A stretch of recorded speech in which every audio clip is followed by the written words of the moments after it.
Sup to Glub guys, GoldenEye582 here, and this is the Golden Game Collection for January 2015.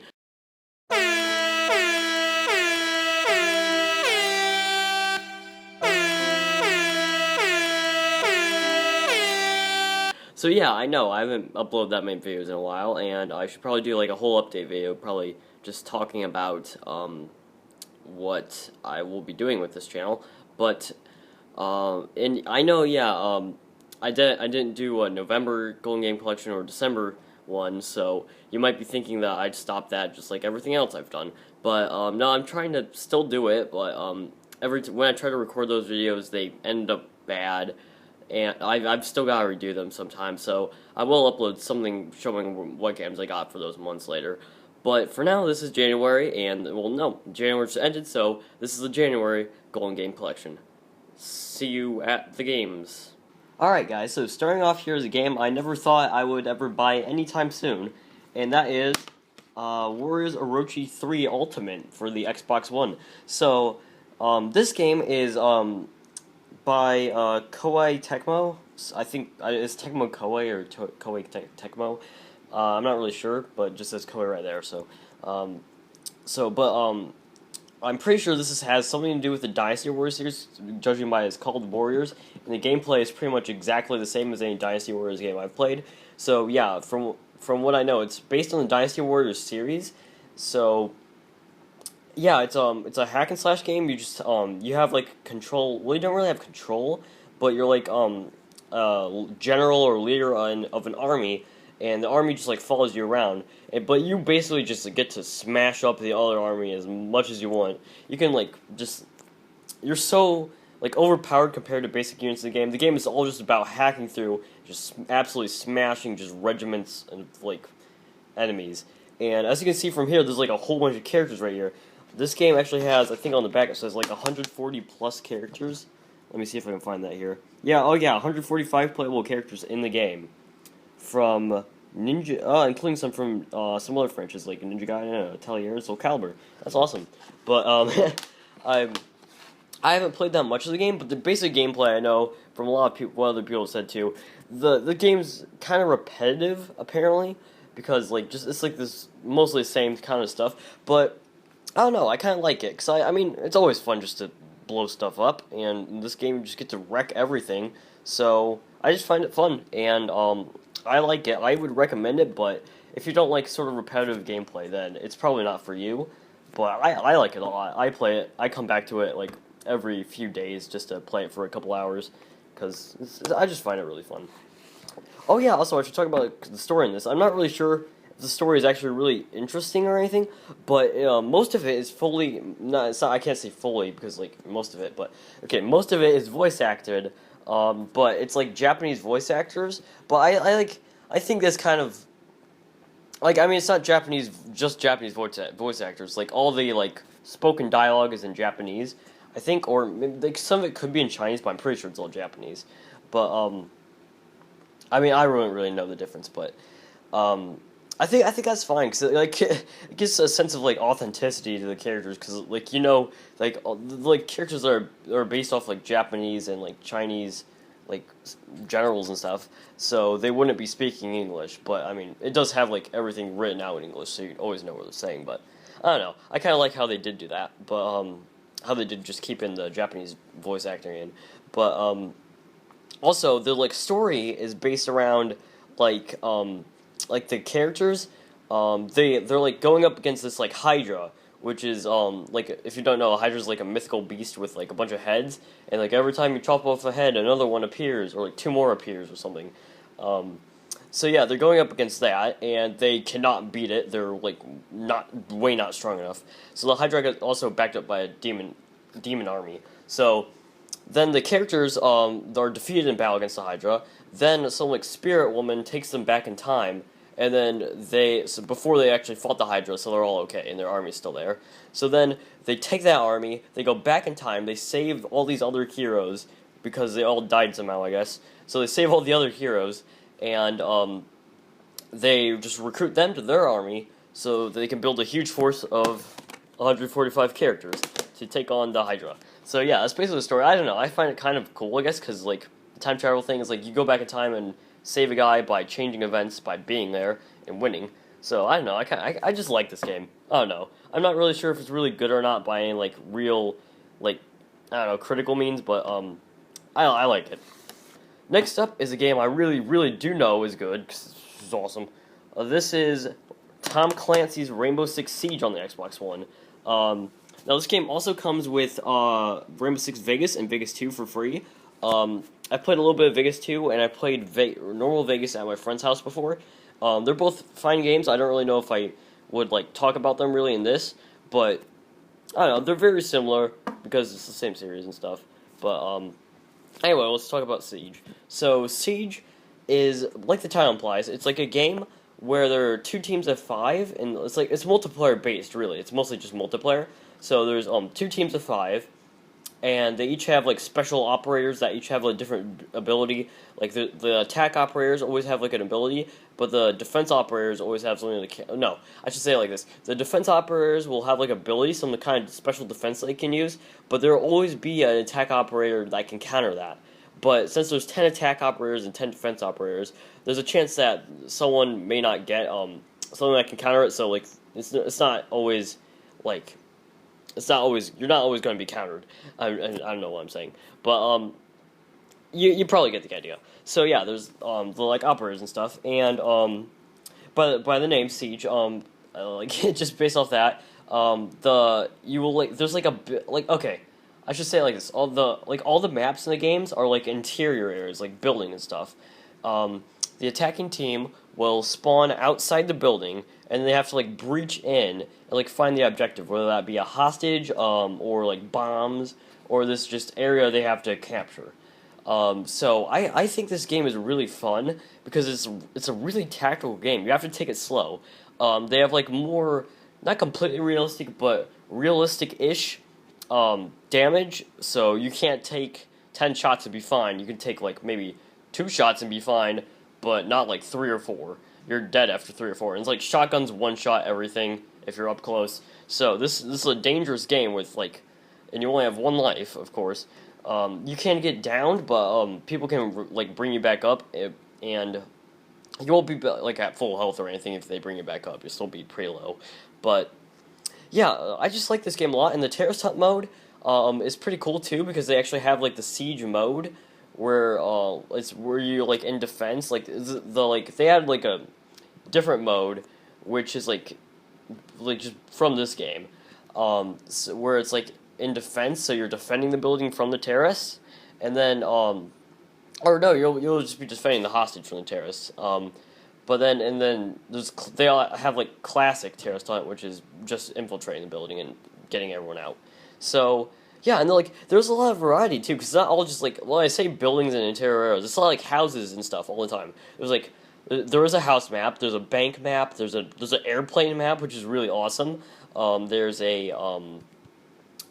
like a mansion. So yeah, it's like varied areas. So I really like the map design in this game. I like how you can breach through the ceiling too. That's awesome. Every time I do that, it's so cool. But this game I really like it, and definite thumbs up. This game I highly recommend. But play it with friends. It might not be as fun as you play it by yourself. And if you're like my age-ish and you're not allowed to just chat with random people, then definitely make sure you have a friend with you, because this game is a lot more fun if you can play it tactically with other people. So next up is another awesome game. Here comes Halo 5 Guardians. This game is really, really fun. I haven't played the campaign at all yet. I've heard some bad things about it, but from the multiplayer, from Warzone especially, this game is awesome. The Warzone mode they added to Halo 5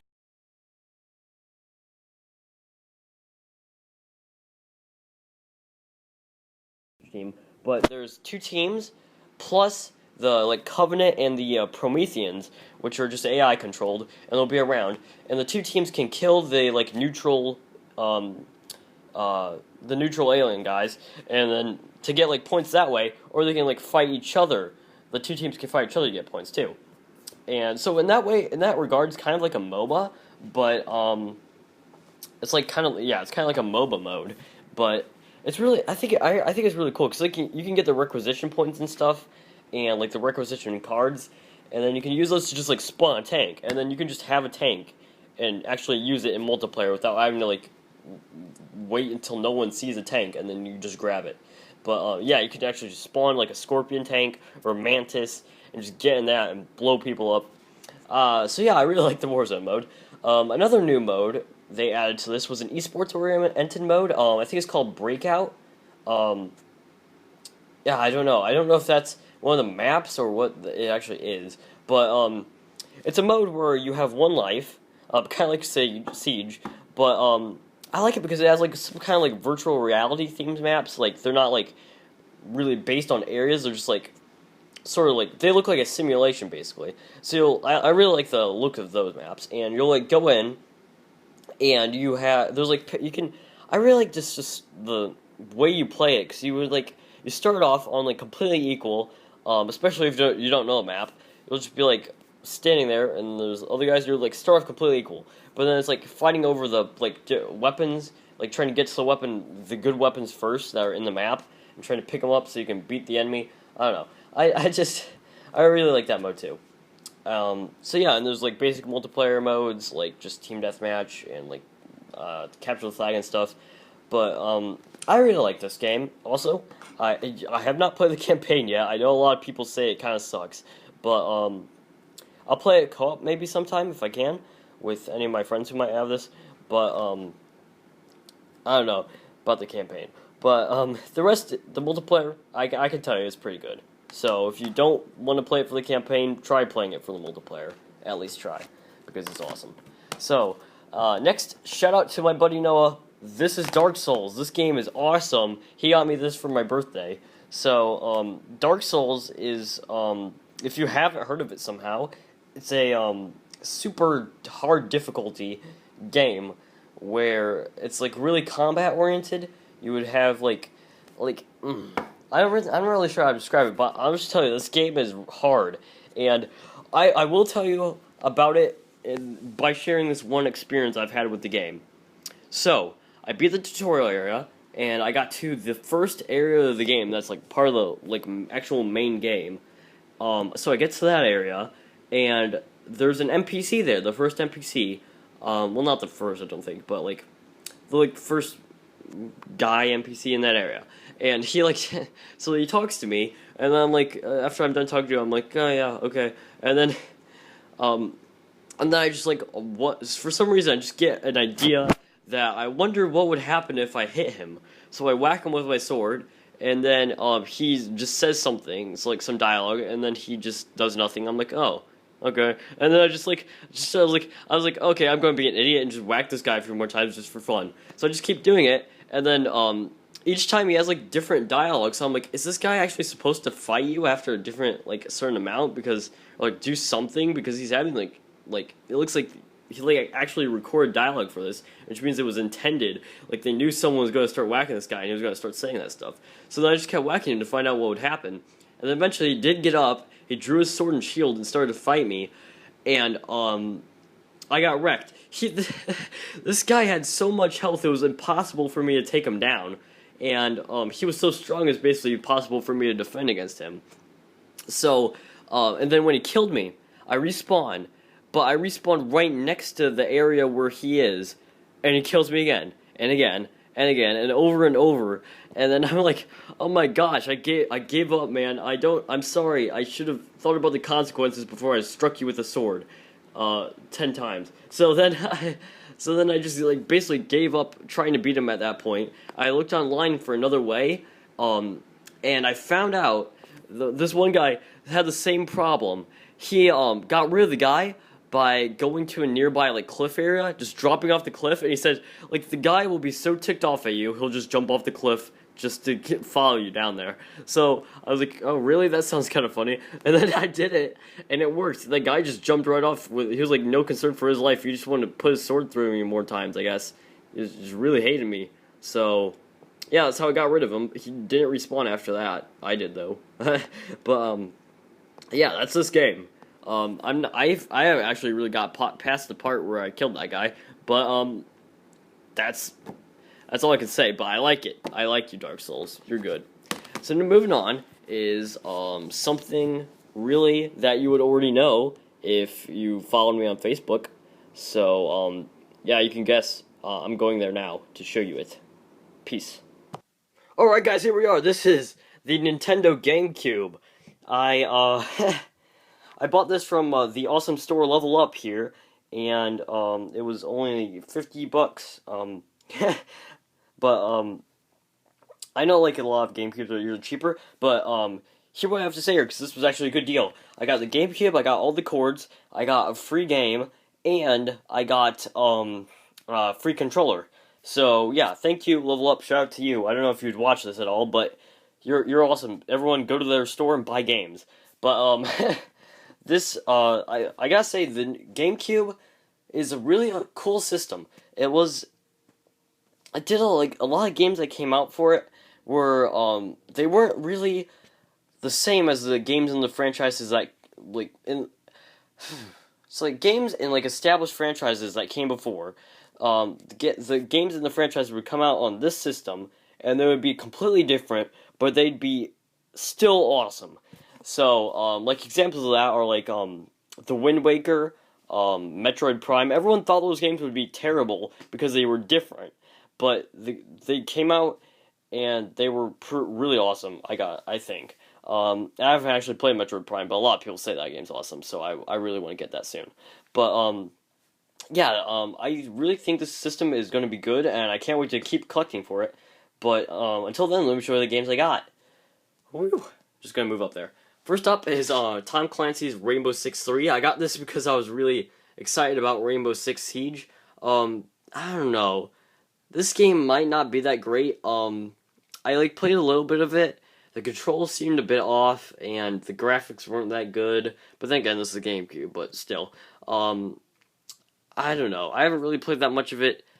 I'm not really sure if I like it or not, but there you go. I have that game now.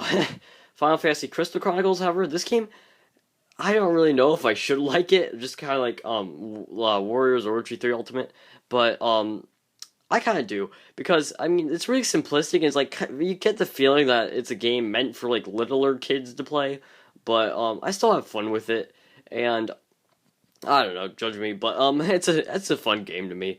I just like it. It feels really like laid back, and I'm just like relaxing while playing it. And it's like not really an RPG, but it still kind of is. I don't know, it's fun. I like it. So moving on from that is my final game for the GameCube and this video, I think. By the way, none of this stuff is mine. This is why I'm not that dirty. I don't know. But here we go. This is Medal of Honor Rising Sun. This game is also, I don't know, it's pretty okay. It's okay. It's mediocre. I'll say that. It's alright. But mostly I got this game and Rainbow Six 3. I got them for the co-op, that advertises on the back. But I don't really know. This game seems kind of mediocre at best from the campaign that I've played. But yeah. That's the games I got for January. I don't think I'm forgetting anything. If I do, I will edit it in at the end of this section. But yeah, that's it for now, guys. Peace out, be supreme, and hopefully I'll be able to redo the other months of the videos and get some gameplay going soon. So yeah, see you then. Peace.